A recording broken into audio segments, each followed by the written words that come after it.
कृष्ण हरे हरे राम राम राम हरे हरे हरे कृष्ण कृष्ण कृष्ण हरे हरे राम राम राम हरे हरे हरे कृष्ण कृष्ण कृष्ण हरे हरे राम राम राम हरे हरे कृष्ण कृष्ण कृष्ण कृष्ण हरे हरे राम राम राम हरे हरे कृष्ण कृष्ण कृष्ण हरे राम राम राम हरे हरे।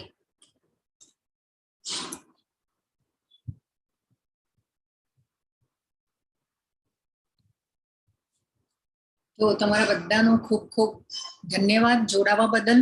શ્રી શ્રી રાધા કૃષ્ણ ગોવિંદા મંદિર ઇસ્કોન મેંગલુરુ તરફથી તમારા બધાનું હું હાર્દિક સ્વાગત કરું છું અને તમારા દ્રઢ નિશ્ચય અને આ કોર્સમાં રજીસ્ટ્રેશન કરાવવા બદલ તમારા બધાનો ખૂબ ખૂબ આભાર।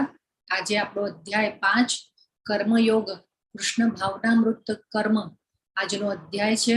તો આપણે મંગલતાને વધાવી અને આપણે આગળ વધીએ।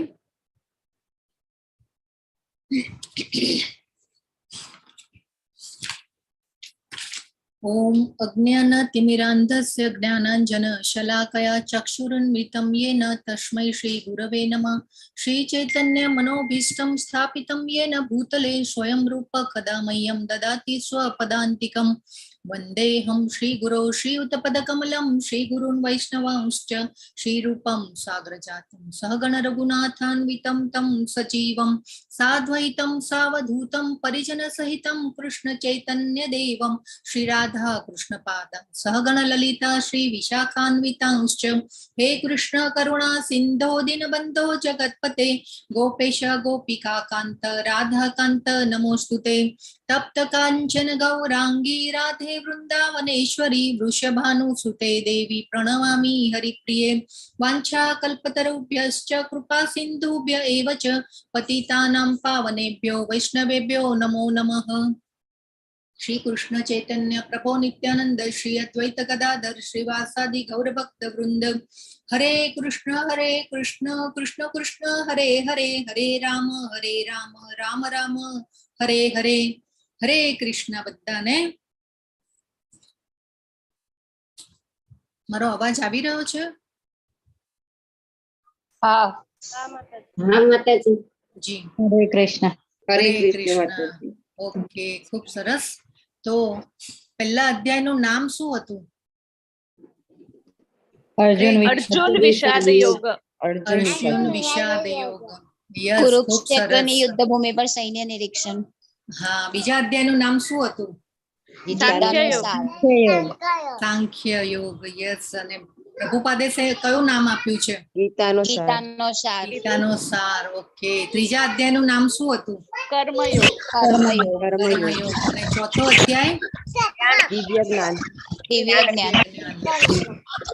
ખૂબ સરસ। ઓકે તો આજે પાંચમો અધ્યાય અને ચોથા અધ્યાયમાં ભગવાને કીધેલું આપણને 9મા શ્લોકમાં કે જસ્ટ અ મિનિટ ચોથા અધ્યાયનો 9મો શ્લોક હતો જન્મ કર્મ ચ મે દિવ્યમ યો એવં વ્યોય વેત્તિ તત્વતઃ त्यक्त्वा देहम पुनर्जन्म नैति मामेति सोर्जुन। चौथो अध्याय 9मो श्लोक जेनी पासे पण गीता होय खोलजो अने वांचो अनुवाद। हे अर्जुन जे मनुष्य मारा प्रागट्य तथा कर्मोनी दिव्य प्रकृतिने जाणे छे ते आ शरीरने तज्या पछी आ भौतिक जगतमां फरीथी जन्म लेतो नथी परंतु मारा सनातन धामने पामे छे।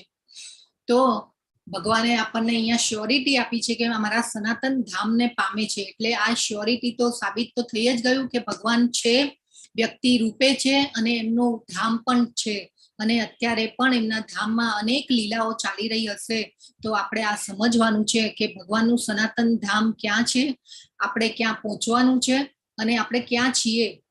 તો આપણે આજે જાણીશું ગોલોક ચાર્ટ અને ખૂબ સરસ રીતે સમજીશું કે ભગવાન ક્યાં રહે છે અને ભગવાનની શું લીલાઓ છે ભગવાનના કર્મો કેવા છે એ બધા આપણે આજે જાણીશું ખૂબ સરસ રીતે।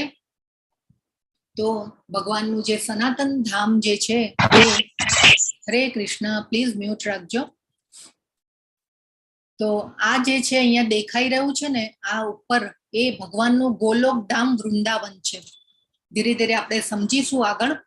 એ પછી આ જે એની નીચે જે આવે છે એ વૈકુંઠ ધામ છે, અને આ જે નીચે દેખાઈ રહ્યું છે ગોળ રાઉન્ડ એ આપણું ભૌતિક જગત છે.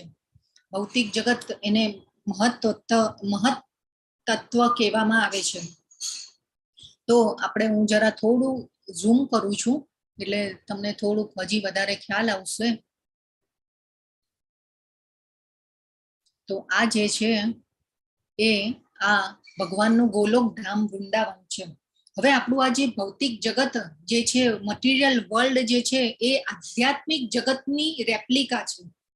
એટલે આધ્યાત્મિક જગતમાં પણ ધામ છે, ભગવાનના ધામ છે. વૃંદાવન ધામ પણ છે, એ પછી મથુરા, જગન્નાથપુરી, બધા ધામ જે અહીંયા જે છે ભગવાનના, એ ત્યાં આધ્યાત્મિક જગતમાં પણ છે.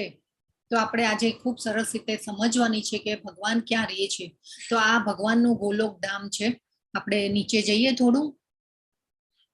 તો આ આપણે આ જે આખું કાળું બ્લેક રાઉન્ડ દેખાય છે ને, એ આપણું ભૌતિક જગત છે. અને આપણે ક્યાં આગળ છીએ એ આપણે હજી તમને હું થોડું ઝૂમ કરું તો હવે કદાચ દેખાતા હશે તમને, અક્ષરોને બધું વંચાઈ રહ્યું હશે. તો આપણે બધા જે છે એ ગોલોક ધામ વૃંદાવનમાં હતા, ભગવાનની સાથે હતા.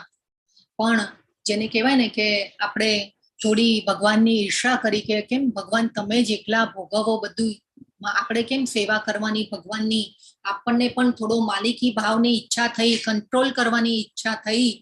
અને એટલા માટે જેને કહેવાય ને કે ભગવાને આ ભૌતિક જગતની રચના કરી, અને ભૌતિક જગતની રચના કરી અને આધ્યાત્મિક જગત જે છે એને એના જેની જે આખું આધ્યાત્મિક જગત જે છે એને આ ભૌતિક જગત જે છે ને એક એનો અંશ રૂપ છે, એવું આપણે કહી શકીએ કે અંશ એટલે કે ખાલી ભગવાને આંખના દ્રષ્ટિપાત કરી અને આ મહત્વની રચના કરી છે. અને એ કેવી રીતે થઈ છે આપણે અહીંયા આજે જોઈએ. તો આપણે જ્યાં છીએ આ ભૂરલોક છે. ભૂર, હજી થોડુંક હું તમને નજીક કરું ને તો આ ભૂરલોક અર્થ એટલે ભૂરલોક એટલે એવું નહીં કે ખાલી આપણી પૃથ્વી જ છે, અનેક ગ્રહો ભૂરલોકમાં આવેલા છે. અને આ ભૂરલોકમાં એટલે કેવું કે ભાઈ જે હ્યુમન બીઈંગ એન્ડ અધર મોર્ટલ્સ એટલે કે જ્યાં જેનું મૃત્યુ થાય છે પછી એટલે એમાં બધા જ જીવાત્માઓ આવી ગયા. મૃત્યુ થાય એટલે બધા જ જીવાત્માઓ, આપણું શરીર પણ વિનાશ પામે છે, સર્જન પામે છે, આપણું પણ મૃત્યુ જન્મ થાય છે. તો આ ભૂરલોકમાં આપણે અહીંયા છીએ. હવે એ ભૂરલોકથી ઉપર આપણે જ્યારે 6 જઈએ છીએ તો આ ઉપર 6 લોક છે અને આ નીચે ભૂરલોકથી નીચેના 6 લોક છે. તો એવી રીતે 14 લોક છે. આપણે કોઈ ભજનમાં કે કોઈ કીર્તનની રચનામાં પણ આપણે 14 લોકનું વર્ણન સાંભળ્યું હશે. 14 લોક ભુવનના સ્વામી ભગવાન, તો આ રીતે આપણે સાંભળ્યું હોય છે ઘણીવાર. તો ભગવાને એમની નાભીમાંથી કમળ જેને કહેવાય ને કે આ નાભીમાંથી કમળની દાંડી ઉત્પન્ન થાય છે. અને આ નાભીમાંથી આ જે આખી દાંડી જે છે આ ઉપર જે ટોચ ઉપર છે એ બ્રહ્માજી છે. તો નાભીમાંથી બ્રહ્માજી ઉત્પન્ન થયા છે. અને આ કમળની જે આ દાંડીની અંદરની વાત છે. હા, આ બધી કમળની દાંડીની અંદર આ બધા ગ્રહો આવેલા છે અને આ બધા લોક આવેલા છે. તો આપણે અહીંયા જે છીએ એ ભૂરલોકમાં છીએ અને અર્થ ઉપર, આપણે અહીંયા પૃથ્વી ઉપર છીએ. એવા અનેક ગ્રહો છે આ ભૂરલોકમાં. અને આપણે તો હજી જેને કહેવાય ને કે મંગળ અને ચંદ્ર સુધી જ આપણે પહોંચી શક્યા છીએ, પણ એનાથી આગળ તો હજી કોઈ જેને કહેવાય ને કે શોધી શક્યા નથી, કોઈ સાયન્ટિસ્ટો કે વૈજ્ઞાનિકો કે હજી આ જેને કહેવાય ને કે આ ભૂરલોકથી ઉપર કઈ છે કે બીજું છે કોઈ વિશ્વ. તો જેમ જેમ આ ભૂરલોકથી ઉપર જઈએ છીએ એમ સુખો જે છે, આનંદ એ વધતા જાય છે. અને આ બ્રહ્મલોક જે છે, સત્યલોક, એ બ્રહ્માજીનું લોક છે. અને આ આખું જે છે રાઉન્ડ એ આખું ભૌતિક જગત એટલે કે ભૂરલોક છે. અને આ ભૂરલોકમાં જેને કહેવાય ને કે આ ઉપરના બધા આવરણો છે. એ આવરણોમાં અર્થ છે, પછી earth, water, fire, air, ether, false ego અને ટ્રુ ઇગો ને એ રીતે આખું જેને કહેવાય ને કે આ બધું ખૂબ સરસ આ બધા શાસ્ત્રો, વેદો, પુરાણો, ઉપનિષદોમાંથી આખા જેને કહેવાય ને કે આ બધું લઈ અને પછી આ બનાવવામાં આવ્યું છે. અને ભક્તોએ રેડી કર્યો છે આ ગોલોક ચાટ. અને તો આપણે જે છીએ એ અહીંયાથી આ જેને કહેવાય ને કે આ આખી લાઈન છે, એ લાઈન દ્વારા પછી આપણે ગોલોક ધામમાં પહોંચવાનું છે. તો આ ભૌતિક જગતનું જે સર્વોચ્ચ લોક છે એ બ્રહ્મલોક, સત્યલોક છે, અને આપણે અહીંયા ભૂરલોકમાં છીએ. તો ભગવાન જે છે, જો અહીંયા લક્ષ્મીજી દેખાઈ રહ્યા છે, પાદ સેવનમની સેવા સ્વીકારેલી છે લક્ષ્મીજીએ, પણ તે છતાં એમની સહાય વગર ભગવાને જેને કહેવાય ને કે આ બ્રહ્માજી આ કમળની એમની નાભી કમળમાંથી આ લોક બધા ઉત્પન્ન થયા છે, અને બ્રહ્માજીને આ સૃષ્ટિની જેને કહેવાય ને કે સર્જનહાર છે. બ્રહ્મા જે છે એ સર્જનહાર કહેવાય, એટલે સર્જન કરતા છે, અને વિષ્ણુ જે છે ભગવાન એ પાલન કરતા છે. હવે આનાથી થોડા આપણે ઉપર જઈએ. હરે કૃષ્ણ માતાજી. જી હા, સ્ક્રીન શેર કરશો? સ્ક્રીન શેર કરેલી છે માતાજી, દેખાઈ રહ્યું છે તમને બધાને? હરે કૃષ્ણ. નાજી. હા માતાજી. ઓકે, માતાજી તમારે કઈ પ્રોબ્લેમ હશે તમે જરા પ્લીઝ ચેક કરો. બરાબર દેખાય છે. ઓકે, તો હવે આનાથી જો આપણે ધીરે ધીરે ઉપર જઈએ ને, તો ઉપર આ જે મહાવિષ્ણુ છે, મહાવિષ્ણુ એ જેને કહેવાય ને ભગવાનના વિસ્તાર છે.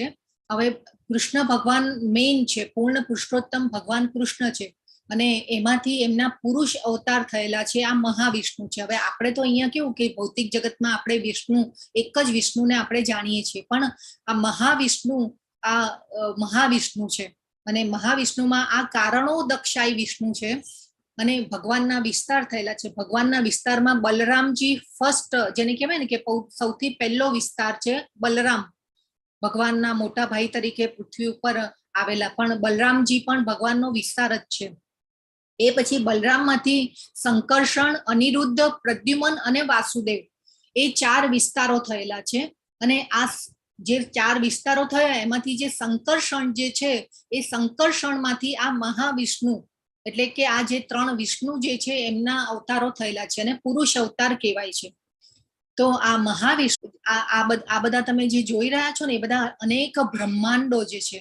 હવે શું થાય છે કે જ્યારે ભગવાન શ્વાસ જ્યારે છોડે છે, ભગવાન જ્યારે શ્વાસ છોડે છે, ત્યારે એમના જે શરીરના રંધ્રોમાંથી અનેક બ્રહ્માંડો ઉત્પન્ન થાય છે. તો આ બધા જે છે અનેક બ્રહ્માંડો ઉત્પન્ન થાય છે. અને જ્યારે શ્વાસ જ્યારે ભગવાન અંદર લે છે ને આમ કરીને, ત્યારે જે કહેવાય ને કે આખા જે પણ બ્રહ્માંડો જે છે એ બધા વિલય પામે છે. એટલે ભગવાનની અંદર જેને કહેવાય ને કે આવી જાય છે. પણ એ જે અવધિ જે છે એ ખૂબ લાંબી છે. તો આ અવધિમાં આપણે જાણીએ કે એ અવધિ એટલે કે એને પ્રલય કહેવામાં આવે, કે જ્યારે ભગવાન શ્વાસ છોડે છે ત્યારે બ્રહ્માંડો ઉત્પન્ન થાય છે, અને શ્વાસ અંદર લે છે ત્યારે એ બધું વિલય પામે છે. પણ એ બધું અંદર ભગવાનની અંદર જ સમાઈ જાય છે.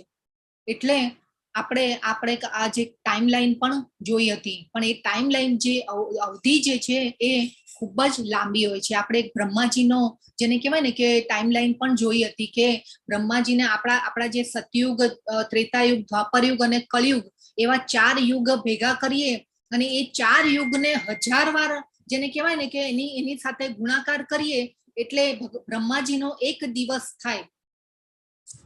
એટલે એ રીતે ગણતરી છે, અને એ આપણે ભાગવતમમાં ખૂબ સરસ રીતે આ વર્ણન આપેલું છે. તો આવી રીતે, અને પછી જે આ કારણો દક્ષાઈ વિષ્ણુ જે છે એ આ રમાદેવીને ગર્ભાધાન કરે છે એમના દ્રષ્ટિપાત દ્વારા. અને આ જે છે દુર્ગા દેવી છે. તો દુર્ગા દેવી જે છે એ આ ભૌતિક જગતની અધિષ્ઠાતા દેવી છે.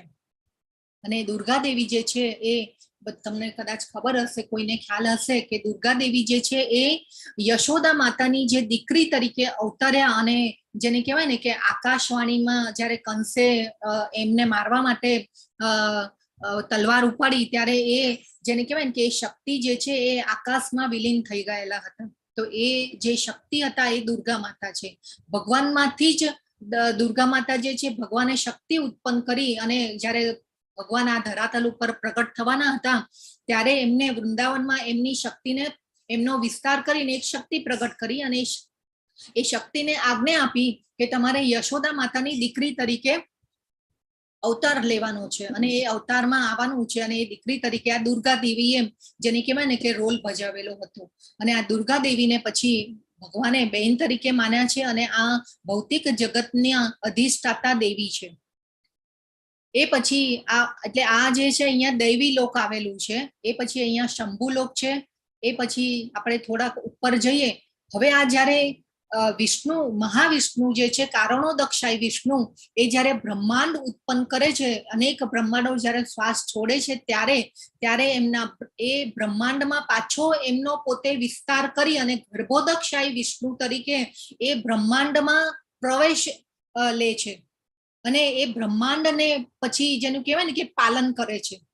અને એ પછી આપણે જોઈએ કે ક્ષીરોદક્ષાય વિષ્ણુ તરીકે આપણા ભૌતિક જગતમાં પણ એ અણુમાં ભગવાનનો વાસ છે. આપણે કહેવત પણ સાંભળેલી છે કે કણે કણમાં ભગવાન છે. તો આપણે જે પરમાત્માની જે વ્યાખ્યા કરેલી બ્રહ્મ, પરમાત્મા અને ભગવાન, તો આ અણુમાં ભગવાન જે છે કે બ્રહ્માંડમાંથી પછી પાછો પોતે વિસ્તાર થઈ અને અણુમાં પ્રવેશે છે. તો આ અણુમાં જે પ્રવેશે છે એ આ ચતુર્ભુજ રૂપે ભગવાન જે છે ને પરમાત્મા રૂપે આપણે કહીએ છીએ કે હૃદયમાં રહેલા છે આપણા. તો એ અણુમાં અને જીવની સાથે પણ ભગવાન જે છે પરમાત્મા રૂપે રહે છે. એટલે કે ક્ષીરોદક્ષાય વિષ્ણુ જે છે એ ભગવાનનો જ વિસ્તાર છે અને એ અણુ રૂપે આપણા હૃદયમાં પણ રહે છે. એટલે પ્રત્યેક અણુમાં આપણે જેને કહેવાય ને કે ભૌતિક જગતમાં જે કંઈ પણ છે, જે કંઈ પણ જેને કહેવાય ને કે આપણે એક ખૂબ સરસ રીતે સમજીશું તો એ અણુ તરીકે ભગવાન પ્રવેશ લે છે. તો આ જે પુરુષ અવતારો જે છે એમાં કારણોદક્ષાય વિષ્ણુ, એ પછી ગર્ભોદક્ષાય વિષ્ણુ અને ક્ષીરોદક્ષાય વિષ્ણુ. તો ગર્ભોદક્ષાય વિષ્ણુનું કામ છે કે બ્રહ્માંડમાં પ્રવેશી અને એનું પાલન કરતા છે.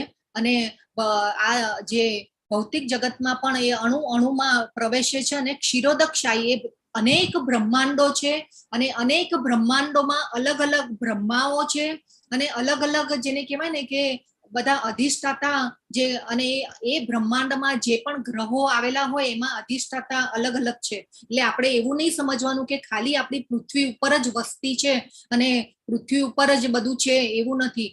અનેક બ્રહ્માંડોમાં અત્યારે પણ અલગ અલગ પોપ્યુલેશન છે. અનેક ગ્રહો પર પણ અલગ અલગ પોપ્યુલેશન છે. અને ભગવાન જે છે એ રીતે આ રીતે પ્રવેશી અને પછી અનેક લીલાઓ કરી રહ્યા છે. ભગવાનના અસંખ્ય અવતારો છે. આપણે તો ખાલી અહીંયા પૃથ્વી ઉપર આપણે જે આ ભાગવતમમાં અને બધા જે અવતારો આપણે જાણીએ છીએ એ છે, પણ અત્યારે પણ ભગવાનની અનેક લીલાઓ ચાલતી હશે ને ભગવાનના અસંખ્ય વિસ્તારો છે. પ્રભુપાદે વર્ણન કર્યું છે ભાગવતમમાં. તો આ રીતે જ આપણને એમ થાય કે ભાઈ આપણી પૃથ્વીની વસ્તી 700 કરોડની છે, પણ જેને કહેવાય ને કે અલગ અલગ બ્રહ્માંડોમાં અલગ અલગ ગ્રહોમાં અનેક જેને કહેવાય ને કે એવું પોપ્યુલેશન છે. તો એનાથી થોડા ઉપર જઈએ તો આપણે આ જેને કહેવાય ને કે આ જે વ્હાઈટ પાર્ટ દેખાઈ રહ્યો છે, મારો કર્સર ફરી રહ્યો છે, એ વ્હાઈટ પાર્ટ જે છે એ બ્રહ્મ જ્યોતિ છે. ભગવાનની બ્રહ્મ જ્યોતિ એટલે ભગવાનનું જે દેદીપ્યમાન તેજ જે છે એ બ્રહ્મ જ્યોતિ કહેવાય છે અને એ બ્રહ્મ જ્યોતિ છે. તો આ બ્રહ્મ જ્યોતિથી થોડાક આપણે ઉપર જઈએ તો હવે આ અહીંયા મહાકાલ ધામ જે છે, આ મહાકાલ ધામ છે ને આ સદાશિવ લોક છે. તો આપણે જે આ શંકરજીનો જે અવતાર છે એ પણ ભગવાનમાંથી જ થયેલો છે. અને આ સદાશિવ એ પણ ભગવાન વિષ્ણુ અને શિવજીનું જેને કહેવાય ને કે કમ્બાઈન રૂપ છે. એટલે ભગવાન વિષ્ણુમાંથી જ રુદ્ર અવતાર આ શિવજીનો પણ થયેલો છે. તો હવે આપણે થોડાક ઉપર જઈએ તો જેને કહેવાય ને કે હવે આ વૈકુંઠ ધામ છે. અહીંયા ભગવાન છે ચતુર્ભુજ રૂપે, નારાયણ રૂપે અને લક્ષ્મીજી સાથે આ ભગવાન જે છે એ અહીંયા બિરાજમાન હોય છે. અને અહીંયા જેને કહેવાય ને કે આ બધા જે તમે જોઈ રહ્યા છો, આ બધા યલો જે દેખાઈ રહ્યું છે એ વૈકુંઠના અલગ અલગ ગ્રહો છે. અને વૈકુંઠમાં નારાયણ ચતુર્ભુજ રૂપે ભગવાન બિરાજમાન હોય છે. એટલે વૈકુંઠ જે છે એ ભગવાનની ઓફિસ છે. આપણે કેવું કે ઓફિસમાં આપણે કેવો બધી ફોર્માલિટી આપણે કરવાની હોય કે ભાઈ યસ સર અને સુટેડ બુટેડ માં અને વ્યવસ્થિત કપડામાં આપણે જવું પડે અને કેવું ઓફિસમાં કેવી બધી ફોર્માલિટી કરવી પડે એવી રીતે અહીંયા પણ આ વૈકુંઠ ધામોમાં પણ જેને કહેવાય ને કે આ બધી ફોર્માલિટી છે. એટલે વૈકુંઠ ધામમાં બધા જે પણ છે ભક્તો એ દાસ્ય ભાવે અને સાખ્ય ભાવે ભગવાનની ભક્તિ કરતા હોય છે. તો આ સમજવું ખૂબ જરૂરી છે. વૈકુંઠ જે છે એ ભગવાનની ઓફિસ છે. હવે એનાથી થોડા આગળ જઈએ તો આ ઉપર જે છે હવે અહીંયા જે છે આ અયોધ્યા ધામ છે. અયોધ્યા ભગવાન હનુમાનજીએ જયારે રામ અવતારમાં જયારે સેવા કરી હનુમાનજીએ, ત્યારે હનુમાનજીને રામ ભગવાને કીધું કે ચલ તું મારી સાથે વૈકુંઠમાં પણ જેને કહેવાય ને કે હું તને મારું દર્શન કરાવીશ ને મારે તું ત્યાં રહે, પણ નહીં. હનુમાનજી કે છે કે નહીં, મારે તો ભગવાન તમને રામ તરીકે જ મને તો તમે જોઈએ અને રામની જ હું સેવા કરીશ. તો અહીંયા ભગવાને એમનું પણ અલગ ધામ બનાવ્યું છે અને અહીંયા ભગવાન હનુમાનજી જે છે રામ તરીકે ભગવાનની ઓલવેઝ સેવા કરતા હોય છે. આ બધા ભગવાન છે ને એમનું પોતાનો વિસ્તાર કરે છે અને ભગવાન આટલા વિસ્તાર કરે છે ને તે છતાં પણ જેને કહેવાય કે ભગવાન પૂર્ણના પૂર્ણ જ રહે છે. આટલા બધા વિસ્તારો થાય છે પણ તે છતાં પણ ભગવાન પૂર્ણના પૂર્ણ રહે છે. આપણે એક શ્લોક જે છે ઓમ પૂર્ણમદ પૂર્ણમિદમ પૂર્ણાત પૂર્ણમુદચ્યતે પૂર્ણસ્ય પૂર્ણમાદાય પૂર્ણમેવાવશિષ્યતે. તો એ જે શ્લોક છે ભગવાન માટે છે કે ભગવાન આટલા બધા વિસ્તારો પામે છે તે છતાં પણ ભગવાન જે છે પૂર્ણના પૂર્ણ રહે છે. એ પછી એનાથી થોડા આગળ જઈએ તો ઉપર જેને કહેવાય ને કે આ ગોલોક ધામ સહસ્ત્ર દલમાં વિસ્તરેલું છે ભગવાનનું ગોલોક ધામ. તો એવું નથી કે સહસ્ત્ર દલ અહીંયા કીધું છે એટલે સહસ્ત્ર દલ અનેક દલોમાં વિસ્તરેલું છે વૃંદાવન ધામ ભગવાનનું ગોલોક ધામ. અને ત્યાં ભગવાન જેને કહેવાય ને કે આપણે ઘરમાં કેવા આપણે કેઝ્યુઅલ માં ફરતા હોઈએ અને આપણે ઘરમાં કેવા આપણા ઘરમાં આપણે એકદમ જાણે આમ ઈઝી હોઈએ, ઈઝી ગોઈંગ બધું ચાલતું હોય અને ભગવાનને ત્યાં કોઈ ભગવાનના તરીકે જાણતું જ નથી. કોઈ જેને કહેવાય ને કે યશોદા મૈયા હોય તો કે ભાઈ નહીં મારો લાલો, મારે એનું ધ્યાન રાખવાનું છે, મારો લાલો તો બહુ ગભરાય, મારો કાનુડો તો બહુ ગભરાય. ગોપીઓ હોય તો મારા પ્રાણનાથ, ગોપ બાળકો હોય તો જેને કહેવાય ને કે એમની સાથે રમવા જતા હોય ને હરતા ફરતા હોય ને એ રીતે આપણે કેવું. અને મોટામાં મોટો બિઝનેસમેન હોય કે કોઈ પણ હોય આમ, પણ તો પણ એના જેને કહેવાય ને કે એના પોતાના ઘરમાં કેવા કેઝ્યુઅલ હોય અને પોતાના પૌત્રો સાથે પણ એવી રીતે જ રમતા હોય ને ઘોડો પણ કરતા હોય. એવી રીતે ભગવાન પણ અહીંયા જેને કહેવાય ને કે આમ આવી રીતે બધાની સાથે કેઝ્યુઅલ રૂપમાં એકદમ ઈઝી ગોઈંગ વેમાં ભગવાન રહેતા હોય છે. અને અહીંયા ભગવાન જે છે રાધાજી સાથે બિરાજમાન છે અને માધુર્ય ભાવમાં જેને કહેવાય ને કે રાધાજી પણ ભગવાનની સાથે છે. તો આપણે આજે અહીંયા બધા અષ્ટદલ દેખાય છે શરૂઆત એ રાધાજીની સખીઓ છે. લલિતા સખી, વિશાખા સખી, પછી સુચિત્રા સખી, ઇન્દુલેખા, ચંપાકલી. તો એવી રીતે 8 સખીઓના દલ વિસ્તરેલા છે. એ રીતે એ પછી ઉપર જોઈએ તો અહીંયા રૂપ ગોસ્વામી, આપણા જે ઇસ્કોનના ષડ ગોસ્વામી છે એમાં રૂપ ગોસ્વામી છે. એ પણ રાધાજીના જેને કહેવાય ને કે સખી તરીકે અને રાધાજીના એક ભગવાન જયારે આ ધરાતલ ઉપર આવે ત્યારે રાધાજીની સાથે એમની સખીઓમાં પણ રૂપ મંજરી તરીકે રૂપ ગોસ્વામીએ રોલ નિભાવેલો છે. તો જો આપણા ષડ ગોસ્વામીઓ જે છે એ કેટલા જેને કહેવાય ને કે કેવા શુદ્ધ ભક્તો છે કે એ બધા. અને ભગવાન જયારે છે ને આ ધરાતલ ઉપર આપણા માટે આવા આપણે શ્રીલા પ્રભુપાદને કેમ મોકલ્યા કે ભાઈ આપણને આટલી સરસ ભગવદ્ ગીતાને આપણે સમજી શકીએ અને જન્મ મરણના ચક્રમાંથી છૂટી શકીએ અને ભગવાનના એટલે આપણે અહીંયા ગોલોક ધામ સુધી પહોંચવાનું છે આપણે. અને અહીંયા આ જે છે સંકર્ષણ, પ્રદ્યુમન, આ જે 4 વિસ્તારો અહીંયા છે ભગવાનના. 1 આ 2 પછી આ 3જો અહીંયા નીચે અને આ રીતે ઉપર 4થો વિસ્તાર. પહેલા બલરામજી વિસ્તાર પામે છે, એ પછી બલરામમાંથી સંકર્ષણમાંથી જેને કહેવાય ને કે સંકર્ષણમાંથી પછી આ મહાવિષ્ણુ એટલે કે 3 અવતાર. એ પછી એટલે એને પુરુષ અવતાર કહે છે. સંકર્ષણમાંથી જે વિસ્તાર મહાવિષ્ણુના થયા એને પુરુષ અવતાર કહે છે. અને એ પુરુષ અવતારમાં ભગવાન જે છે એ કારણોદક્ષાય વિષ્ણુ, ગર્ભોદક્ષાય વિષ્ણુ અને ક્ષીરોદક્ષાય વિષ્ણુ. એ પ્રમાણે એ પછી બ્રહ્માંડમાં અનેક બ્રહ્માંડોમાં ભગવાન જે છે એ પ્રવેશ પામે છે, પોતાની નાભી કમળમાંથી બ્રહ્માને ઉત્પન્ન કરે છે, અને એ બ્રહ્મા જે છે એ સૃષ્ટિનું સર્જન અને વિસર્જન એ રીતે કરતા હોય છે. તો બ્રહ્માનો જ્યારે એક દિવસ, જેને આપણે આ સમજ્યા ને કે ભાઈ 4 યુગને 1000 વાર ગુણીએ એટલે એટલો જે ટાઈમ પીરિયડ થાય એ બ્રહ્માજીનો એક દિવસ થાય. એટલે બ્રહ્માજી જ્યારે એક દિવસ પૂરો થાય ને રાત્રે એ છે પ્રલય થાય, અને જ્યારે સવારે પાછો દિવસ એમનો થાય એટલે પાછું જેને કહેવાય ને કે ઉઠીને તરત જ પાછું સર્જન કરી નાખતા હોય. એટલે વિસર્જન અને સર્જન આ રીતે ચાલતું હોય છે, પણ એની જે અવધિ જે છે એ બહુ લાંબી હોય છે. તો અને આ રીતે આપણે સમજવાનું છે. એટલે ફર્સ્ટ વિસ્તાર જે છે બલરામનો છે, એ પછી બલરામમાંથી સંકર્ષણ, પ્રદ્યુમન, અનિરુદ્ધ અને વાસુદેવ 4 વિસ્તાર, અને એ પછી સંકર્ષણમાંથી પાછો આ મહાવિષ્ણુ એટલે કે 3 વિસ્તાર. તો આ રીતે જે આખો ગોલોક ધામ છે, એટલે આપણે અહીંયા પહોંચવાનું છે, આપણે ગોલોક ધામમાં પહોંચવાનું છે. અને કેવી રીતે પહોંચવાનું છે એ આપણે જોઈએ. જો અહીંયા આ છે કે દ્વારિકા છે, આ દ્વારિકા અહીંયા દેખાઈ રહ્યું છે, જગન્નાથપુરી, એ પછી મથુરા.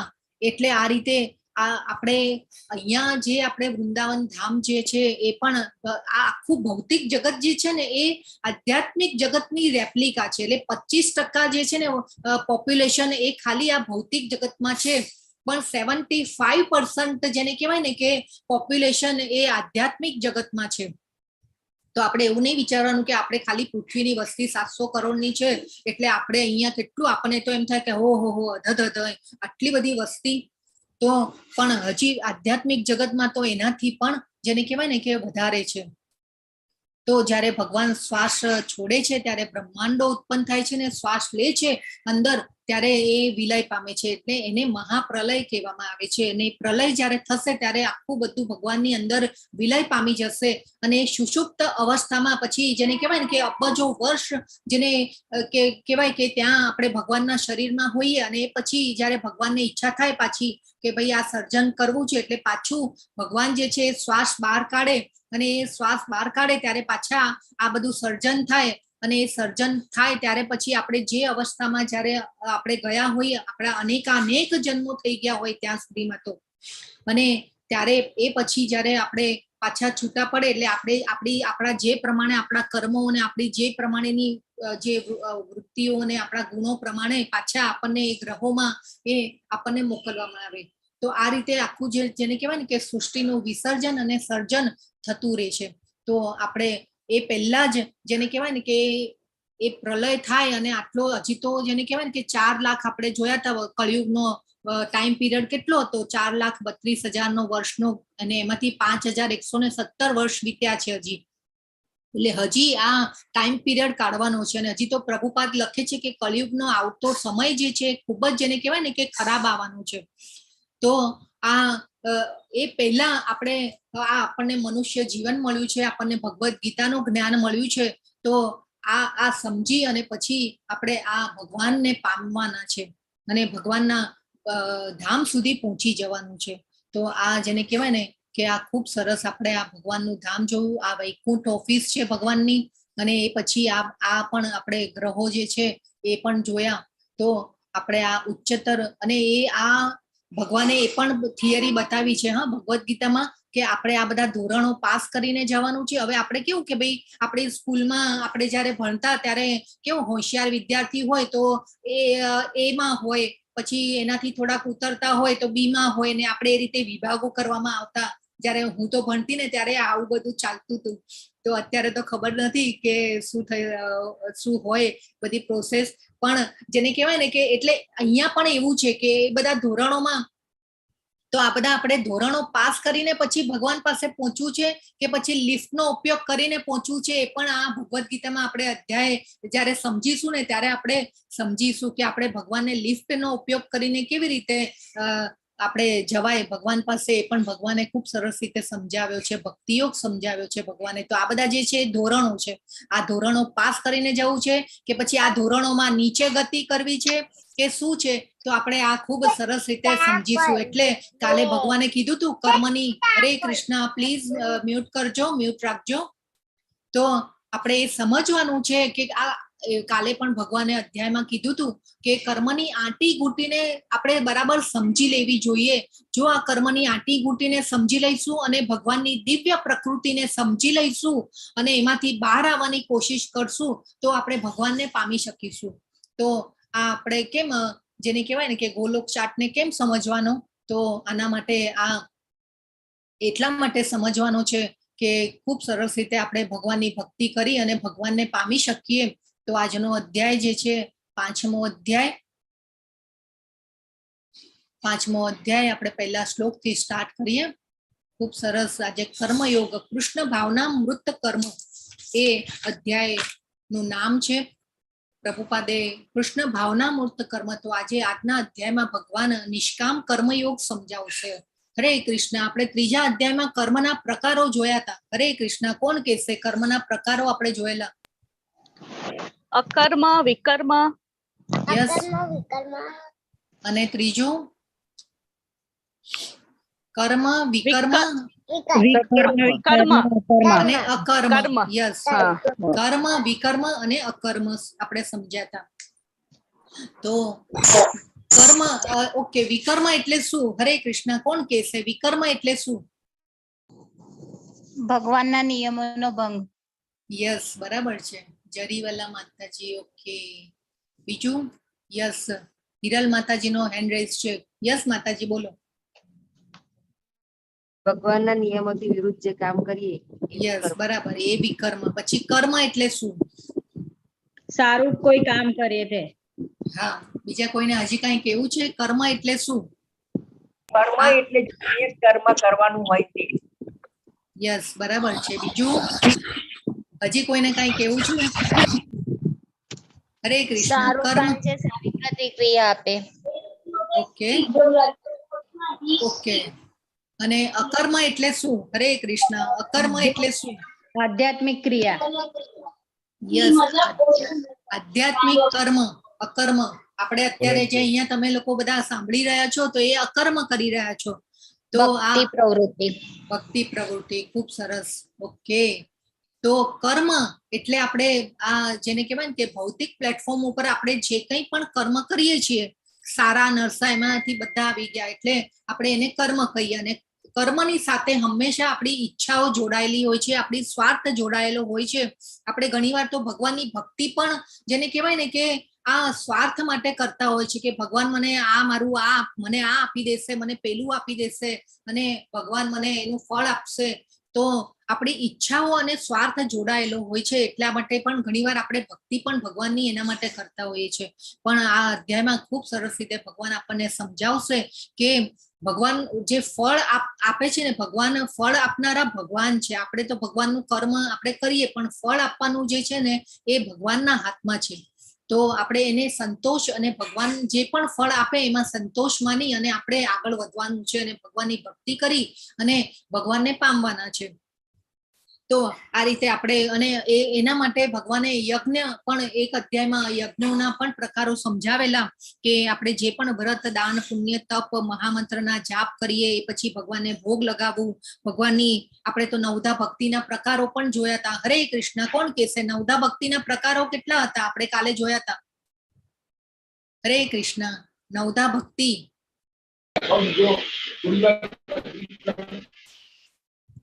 હરે કૃષ્ણ. યસ, શ્રવણ, કીર્તન. યસ, બરાબર છે. બોલો બોલો. બધા અનમ્યુટ કરીને બોલી શકો છો. શ્રવણ, કીર્તન, શ્રવણમ, પાદ સેવનમ, અર્ચનમ, દાસ્યમ, સાખ્યમ, યસ. વંદનમ. ઓકે, ખૂબ સરસ માતાજી.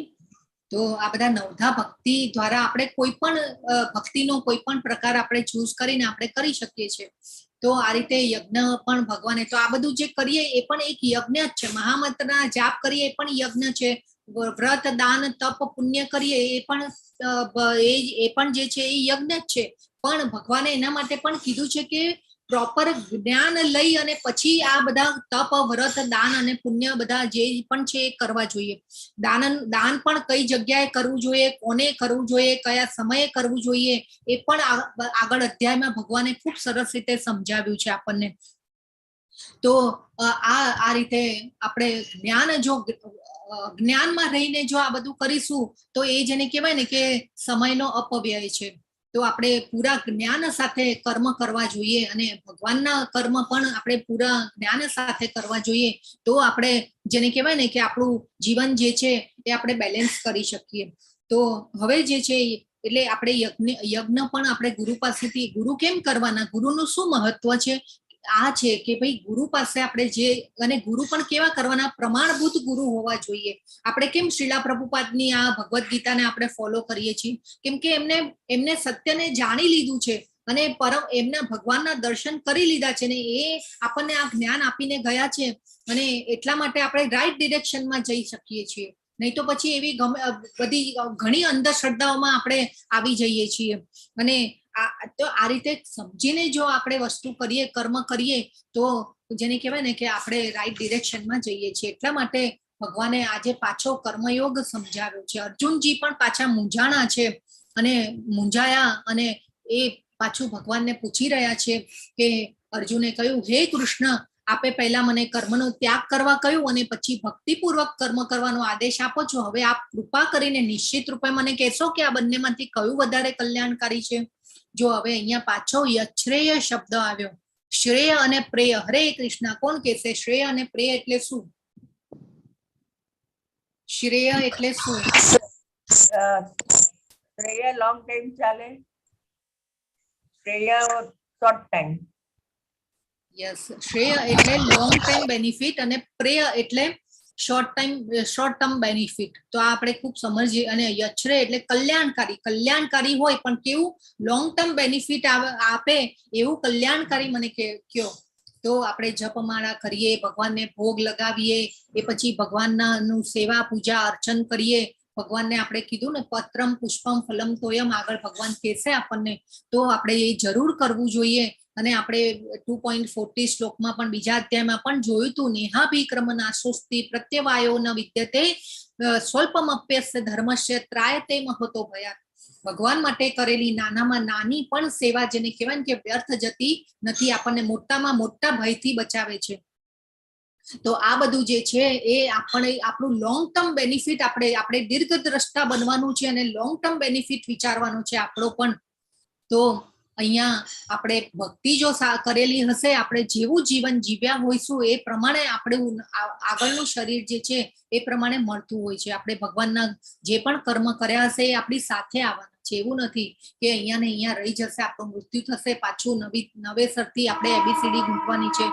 પણ ભક્તિ જે છે ને એ આપણા બીજા ભૌતિક જે કર્મો જે છે ને એ આપણા, જેને કહેવાય ને કે એ પણ એ પ્રમાણે આપણું નવું શરીર મળશે અને એ પ્રમાણે પછી પાછો, એટલે ભક્તિયુક્ત કર્મ કરવાથી આપણે ઉચ્ચ ગતિ, ધીરે ધીરે આપણે ભગવાન ને પામવાનો રસ્તો જે છે ને એ ખુલતા જઈશું. એટલે આપણે આ કર્મની આંટી ગૂંટીને એટલે સમજવાની છે. તો આપણને ઘણીવાર થાય કે નાના બાળકો કેવા મોઢે કડકડાટ શ્લોકો બોલતા હોય, કેટલા નાના હોય, 5-7 વર્ષના હોય, પણ ભગવદ્ ગીતાના શ્લોકો મોઢે બોલતા હોય. તો આ કેમ આવું થાય છે? કે એ પૂર્વજન્મની જે ચેતના લઈને આવેલા હોય, એટલા માટે એ એવા કુળમાં જન્મ પણ આપે ભગવાન. એ આગળ કહેશે અધ્યાયમાં આપણને, આ હું કઈ પણ વસ્તુ છે ને બહારની કોઈ વસ્તુ બોલી નથી રહી, ભગવાને જે સમજાવેલું છે ને એ હું કહી રહી છું તમને. તો આગળ કહેશે ભગવાન કે એવા કુળમાં જન્મ આપે છે ભગવાન કે આપણી ભક્તિ અધૂરી રહી ગઈ હોય તો જેને કહેવાય ને કે એવા કુળમાં જન્મ આપે કે જ્યાં આપણો નાનપણથી જ આપણો એ વિકાસ એ રીતે થાય. તો આ ખૂબ જરૂરી છે. એટલે ભગવાન અહીંયા અર્જુનજી જે છે મૂંઝાયેલા છે અને ભગવાનને કહે છે કે ભાઈ તમે પહેલા તો કર્મનો ત્યાગ કરવા માટે કીધું, હવે તમે મને ભક્તિપૂર્વક કર્મ કરવા માટે આદેશ આપો છો, તો મારે શું કરવાનું છે? હજી મૂંઝવણમાં મૂકેલા છે. હવે આપણે જોયું હતું કે ભગવાનને મિથ્યાચારીઓ ગમતા નથી અને આપણે ઓલા સાધુનો ફોટો પણ જોયો હતો. તો આ ભગવાનને કેવા લોકો ગમે છે? કે ભગવાનને ભક્ત જે છે એવા લોકો ગમે છે કે જે આ ભગવાનની સેવા પૂજા અર્ચના કરતા હોય, ભગવાનને ભોગ લગાવતા હોય, મહામંત્રના જાપ કરતા હોય. અને આપણે તો ચૈતન્ય મહાપ્રભુ આવી અને આપણને સંકીર્તનનો મહિમા પણ આપીને ગયા અને આપણે એ પણ સમજ્યા કે કળિયુગમાં જે છે મહામંત્રના જાપ કરવાના છે આપણે જેટલા બને એટલા. અને આપણે સતયુગમાં, ત્રેતાયુગ, દ્વાપર યુગ અને કળિયુગમાં જે કોન્સેપ્ટ ભગવાનને પામવાનો હતો એ આપણે અલગ અલગ કોન્સેપ્ટ પણ જોયા હતા. તો ભગવાનને જેને કહેવાય ને કે આવા કર્મનો ત્યાગ કરી અને અર્જુને પણ કીધેલું કે ભાઈ હું જંગલમાં જઈશ અને વનમાં જઈશ અને એકાંતવાસ ભોગવીશ અને હું મારી ભિક્ષા માંગીને પણ જેને કહેવાય ને કે હું મારું ગુજરાન ચલાવી લઈશ. તો ભગવાનને કેમ કે છે કે ભાઈ હું આ રીતે ભિક્ષા માંગીને ખાઈ લઈશ, પણ ત્યારે પણ ભગવાને તો અર્જુનજીને સમજાવ્યા હતા કે નહીં, તું ત્યાં જઈશ ને તો તારું મન તારી સાથે આવશે, તું તો ક્ષત્રિય છે, જો ત્યાં પણ કોઈ અધર્મ કરશે તો તું તારો શસ્ત્રો લઈ અને તરત ઉભો થઈ જઈશ, એટલે મન તો તારી સાથે જ છે. એટલે ભગવાને એમને એ પણ નથી કરવા દીધું. એટલે ભગવાનને તો આવા મિથ્યા જ, એટલે આપણે સંન્યાસ લઈ લઈએ અને પછી મનમાં જેને કહેવાય ને કે આપણી ઇન્દ્રિય તૃપ્તિના વિચારો ભમતા હોય ને મન કૂદકા મારતું હોય તો આપણે પાછું ત્યાં પણ આપણે ભગવાનની ભક્તિ તો કરી જ ન શકીએ. એટલે ભગવાનને આવા મિથ્યાચારીઓ ગમતા નથી. એટલે આપણને આપણા માટે જો આપણા ગૃહસ્થીઓ માટે ભગવાને કેટલો સરળ રસ્તો કરી આપ્યો છે કે બસ આપણે ખાલી ભગવાનને ટાઈમ આપવાનો છે, સમય આપવાનો છે, સમય કાઢી અને આપણે મહામંત્રના જાપ કરવાના છે. જો અહીંયા કેવો સરસ ભક્ત ખૂબ સરસ ભગવાનની સેવા કરી રહ્યો છે. તો આપણે આ કરવાનું છે, બસ બીજું કાંઈ છે નહીં. પણ ભગવાને આજે જે છે એ ખૂબ સરસ રીતે સમજાવ્યું છે. એટલે જેને કહેવાય ને કે આ મૂંઝવણમાં આવ્યા અર્જુનજી, એટલા માટે પાછો આ કર્મયોગ આવ્યો.